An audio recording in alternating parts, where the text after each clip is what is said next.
就算讲厝咱买袂起，嘛应该要有大的权利。社会主体就是这张门票。安尼我甲你问啊，恁起这社会主体，若这边的房价落价，恁想要负责？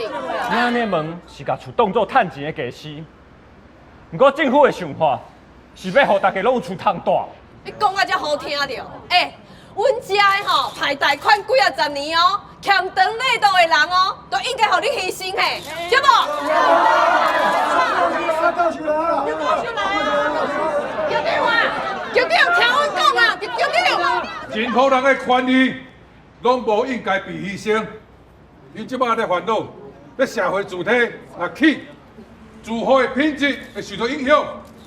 恁兜的厝的介绍会落，附近的交通会塌。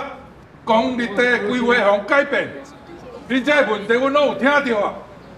你要抗争，你要抗议，这拢是你的权利。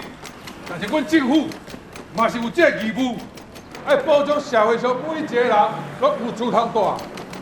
不管你是有在条买，还是用租的，有厝通住是每一个人的基本人权。听你在转，我就无厝通转去。